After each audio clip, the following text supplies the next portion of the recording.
赵天在落霞山脉派人假冒你打算怎掀起一场风波，引当年袭杀我父母的风伯伯定竭力。我给风伯伯你的丹药。刚才还抢这道貌岸然的家伙，并没有在仙界上做手脚。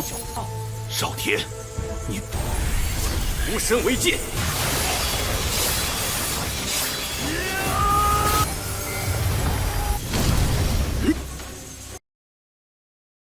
Halo semuanya, selamat datang di Ruang Film. Bagaimana kabar kalian semua? Semoga selalu sehat dan baik-baik saja. Pada hari ini kita akan kembali melanjutkan series Wan Ji Zun atau Kaisar Segudang Alam episode 34 sampai 36. Pada bagian sebelumnya kita sudah diperlihatkan sebuah pertarungan hebat di antara Chou Yunfei dan Lu Xiaotian yang menggunakan pedang surgawi. Karena pedang surgawi masih belum cukup untuk menumbangkan Chou Yunfei, Lu Xiaotian pun memutuskan untuk segera mengeluarkan senjata pedang sungai dan gunung yang mengakibatkan Chou Yunfei, Li Sui, dan Dua Wuchen pun menjadi sangat kewalahan. Meskipun begitu, Chou Yunfei tetap saja masih mampu melakukan serangan balasan, hingga membuat Lu Xiaotian terluka parah. Pada saat Lu Xiaotian terluka, Lu Chang pun ikut turun tangan untuk membantu Lu Xiaotian. Sayangnya, dia itu justru tewas akibat berhadapan dengan Chou Yunfei. Tak hanya Lu Chang saja, Lu Tianhe yang merupakan salah satu pemimpin sekte juga berhasil dihabisi oleh Chou Yunfei dalam sekejap. Tak selesai begitu saja, tiba-tiba beberapa praktisi ranah Golden Core berdatangan dengan tujuan menangkap Chou Yunfei. Sim lanjut serta berhasil menghancurkan serangan Lu Qingshan. Gong Sun Su menjadi sangat terkejut karena ternyata Chou Yunfei sama sekali tak mendapatkan luka dari pertarungan sebelumnya menghadapi Lu Xiaotian. Mo Xianyu juga baru menyadari kalau Chou Yunfei selama ini hanya berpura-pura terluka dan tujuan memancing mereka agar menunjukkan diri. Dengan kata lain, Chou Yunfei sebenarnya sudah menyadari keberadaan Mo Xianyu dan teman-temannya sejak awal. Lu Qingshan mengaku tak menyangka kalau Chou Yunfei memiliki rencana yang sangat mengerikan. Mendengar ucapan itu, Chou Yunfei menyampaikan bahwa Mo Xianyu dan teman-temannya tak akan bisa bersaing dengan dirinya dalam hal rencana. Ia juga mengatakan bahwa dia ini sudah mengetahui keberadaan di balik ulah Mo Xianyu dan teman-temannya yang menyuap Xin Yuan untuk meracuni kedua orang tuanya, dan juga telah bekerjasama dengan Lu Xiaotian dalam menyergap dirinya di Pila Senbing. Kemudian, wanita pengguna pedang kembar es menyuruh Chou Yunfei untuk segera menyerah dan memberikan Ji Xiao Xianjin. Karena Chou Yunfei tak akan mampu menghadapi 4 orang temannya yang sudah berada di ranah Golden Core. Bukannya takut, Chou Yunfei justru dan santainya mengatakan kalau mereka semua hanyalah segerombolan orang yang tidak memiliki kemampuan.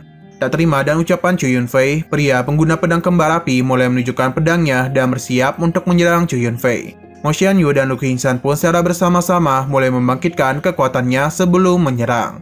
Tidak tinggal diam, Chou Yunfei mulai mengeluarkan tubuh dewanya dan mempersenjatai dirinya.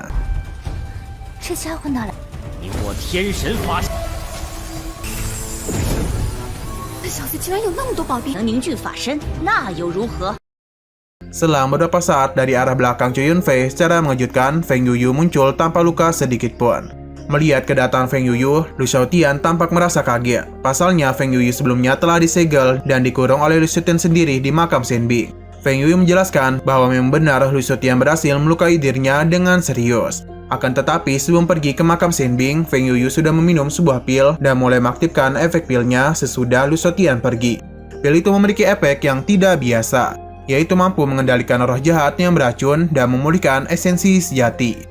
Feng Yuyu juga memberitahu bahwa sebenarnya dirinya sudah mengetahui niat buruk dari Lu Xiaotian, yang mana itu semua dia ketahui sendiri dari Chou Yunfei. Setelah mengetahuinya dari Chou Yunfei, Feng Yuyu sebelumnya memiliki niatan ingin memberikan kesempatan kepada Lu Xiaotian supaya dia itu bisa berubah menjadi lebih baik. Simbalik ke beberapa hari sebelumnya, tampak Feng Yuyu sedang membicarakan apa yang ingin ia lakukan kepada Lu Xiaotian bersama dengan Chou Yunfei, yang mana dia berencana mewariskan Pila Senbing dan pedang abadi kepada Lu Xiaotian, dengan tujuan agar Lu Xiaotian tak tergila-gila terhadap Ji Xiao Xianjing. Pada saat juga, Chou Yunfei ternyata sudah memberikan sebuah pil khusus kepada Feng Yuyu untuk berjaga-jaga. 赵天在落霞山脉派人假冒你打算怎掀起一场风波，引当年袭杀我父母的风伯伯定竭力。我给风伯伯你的丹药。 Kembali kepada masa sekarang, terlihat Lu Xiaotian sedang mentertawakan mengenai niatan baik Feng Yuyu kepadanya. Bukannya tersadar, Lu Xiaotian justru malah merasa semakin kesal, karena dia berpikir kalau dia itu sudah ditipu oleh Feng Yuyu, sehingga ia pun berencana untuk menghabisi Feng Yuyu. Meskipun begitu, Feng Yuyu tetap saja mencoba menyadarkan Lu Shoutian dan menyuruhnya untuk segera bertobat. Lu Shoutian tapak acuh tak acuh dan ucapan Feng Yuyu dan langsung memadatkan kekuatan pedang abadinya untuk menyerang. 少天，回头是岸。我没有直接废了你。哼，风月，你少！今天我便用仙陆少天便是天，燃我丹元，能接到如今，你还 Karena keadaan yang memaksa untuk bergerak, Feng Yuyu pun segera mengeluarkan pedang abadi tersembunyinya. Para pemimpin sekte menjadi sangat terkejut, pasalnya bagaimana mungkin bisa ada dua pedang abadi pada saat yang bersamaan. Feng Yuyu mulai menggunakan segel ibu dan anak yang membuat pedang abadi di tangan Lu Shoutian terhisap dan menyatu ke dalam pedang abadi milik Feng Yuyu.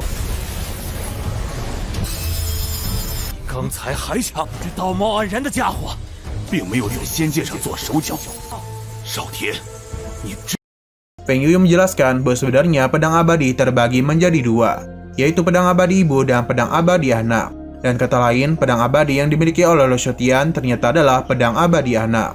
Feng Yuyu mengatakan kalau dirinya sebenarnya ingin memberikan pedang abadi anak kepada Lu Shoutian. Akan tetapi karena hati Lu Shoutian yang sangat jahat, Feng Yuyu pun memutuskan untuk menarik kembali pedang tersebut. Feng Yuyu kemudian langsung meluncurkan formasi pedang abadinya untuk menyerang Lu Shoutian. Menurut Li Jifan, kekuatan formasi abadi kali ini jauh lebih kuat dibandingkan formasi abadi yang diaktifkan oleh Lu Shoutian. Lu Qishan mencoba mengancam Feng Yuyu dan mengatakan meskipun Feng Yuyu memegang pedang abadi, tetap saja masalah kekuatan Feng Yuyu masih berada di bawah dirinya, karena masih berada di ranah esensi core. Feng Yuyu pun mengungkapkan rasa kekesalannya terhadap Lu Qishan, yang rela menghabisi Chu Tianxing hanya demi mendapatkan Jixiao Xianjin. 纵使执掌仙剑，莫要自毁前程。 Padahal dulu saat pergi ke Jixiao Immortal Mansion, ketujuh orang yang selamat dari sana sudah mengikat tali persaudaraan. Sehingga Feng Yuyu mengatakan kalau mulai sekarang ia akan memutuskan hubungan persaudaraannya dan Lu Qingshan. Tak banyak berbicara lagi, Feng Yuyu pun segera melepaskan serangan pedang abadinya ke arah musuhnya. 人结拜为兄弟，从今往后，陆青山，山河剑。 意引我们上钩，想要将我们一网。 Lantas Lu Qingshan bergegas menggunakan perisainya, ditambah dengan perisai api dan es milik si kembar pedang es dan api dari sekte Taibai. Akibatnya terjadilah sebuah ledakan yang cukup besar, hingga membuat para pemimpin sekte terluka karena serangan Feng Yuyu.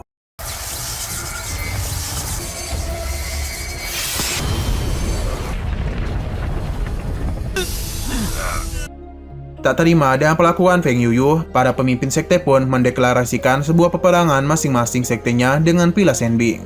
Kemudian Feng Yuyu dengan si kembar pedang es dan api dari sekte Taibai mulai beradu serangan. Meskipun menghadapi dua orang, serangan si kembar pedang es dan api itu masih tak mampu menghadapi pedang abadi milik Feng Yuyu.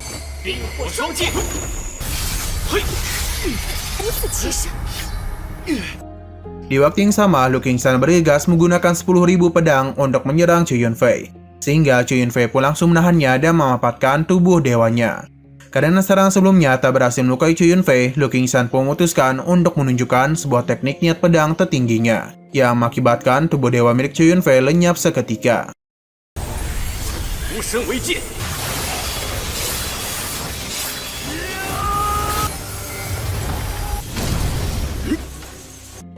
Melihat hal demikian, Mu Jihan menjadi sangat terkejut. Pasalnya, niat pedang tertinggi milik Lu Qishan ternyata telah mencapai alam kesatuan manusia dan pedang.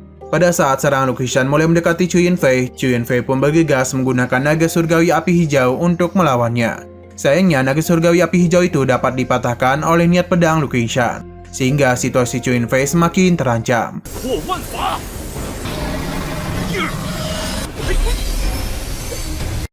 Aura-aura kekuatan niat pedang Lu Qishan membuat area di sekitarnya menjadi gemetar. Hingga sewaktu Lu Qishan sudah berada di depan mata Chu Yunfei, tiba-tiba saja Lu Qishan terhenti akibat tubuh emas Chu Yunfei yang baru saja dipadatkan. Lu Qishan menjadi sangat terkejut karena seharusnya niat pedang miliknya mampu menghancurkan emas dan giok.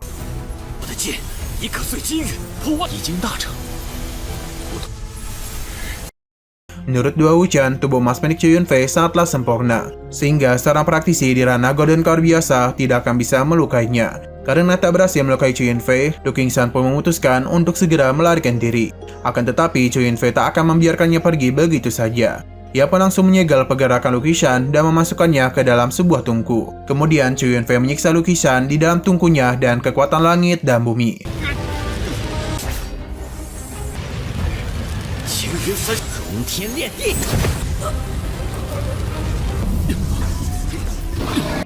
Pada saat itu, Mo Xianyu yang sedang sibuk menahan serangan Feng Yuyu langsung melepaskan segel ponik surgawi untuk menolong Lu Qishan. Melihat hal demikian, Chu Yunfei pun kembali membangkitkan tubuh dewanya untuk menghentikan burung fonik surgawi.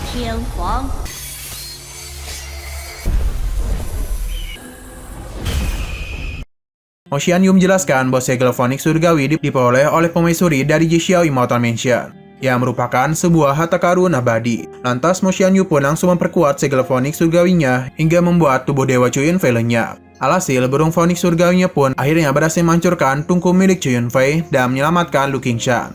Ketika Lu Qishan melarikan diri, Feng Yuyu tak akan membiarkannya pergi begitu saja dan segera menusuknya dengan pedang abadi. Melihat hal demikian, Hu Shoutian pun bergegas menangkap Lu Qishan yang sudah tak sadarkan diri.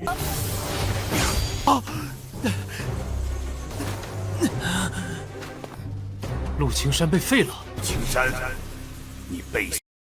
Tidak terima dengan perlakuan Feng Yuyu, Mo Xianyu dan penuh emosi langsung menggunakan segel fonik surgawi untuk menyerangnya. Akibatnya, Feng Yuyu pun terpental karena tak mampu menahan serangan Mo Xianyu.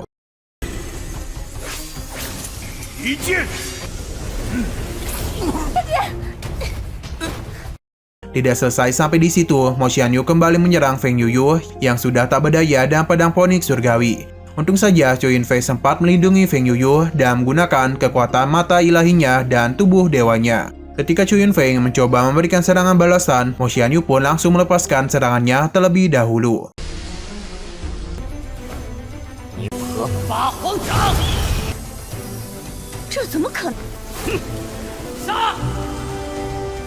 Bahkan si kembar pedang es dan api dari sekte Tai Bai pun juga ikut menyerang Chu Yunfei, sehingga Chu Yunfei ini diapit oleh dua serangan musuhnya. Untung saja serangan si kembar es dan api berhasil digagalkan oleh tubuh dewa Chu Yunfei, dan serangan Mo Xianyu pun mampu dipatahkan dengan mata ilahi Chu Yunfei. Setelah itu, Chu Yunfei bergegas melepaskan jurus penjara kehampaan melalui jarum emas penambat jiwanya, yang mengakibatkan Mo Xianyu jatuh tak sadarkan diri.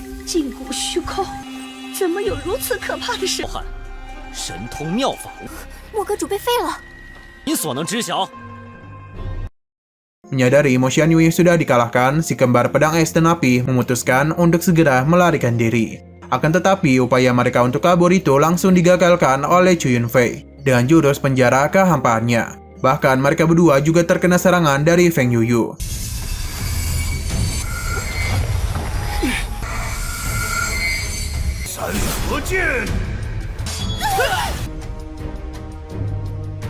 Karena situasi sudah tak memungkinkan untuk melawan, salah satu bawahan Mo Xianyu memerintahkan teman wanitanya yang bernama Xiaoyu untuk bergegas membawa Mo Xianyu pergi. Namun dalam sekejap, bawahan Mo Xianyu itu berhasil ditumbangkan oleh Chu Yunfei, sehingga Chu Yunfei pun segera mengejar Xiaoyu. Pada saat Xiaoyu dikejar, ia sempat mencoba menyerang Chu Yunfei dengan teknik transformasi lautan es. Di waktu yang sama, Chu Yunfei menjadi sangat terkejut ketika melihat teknik tersebut. Pasalnya, teknik transformasi lautan es adalah sebuah keterampilan yang diperoleh oleh Zhu Xiaobai dari sekte Immortal Mansion.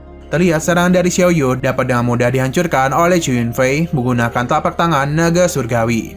Lalu Feng Yuyu menyuruh Chu Yunfei untuk tidak bertindak kejam, karena dia berpikir kalau Xiaoyu mungkin memiliki sebuah hubungan serius dengan Xiaobai dan Chu Yunfei.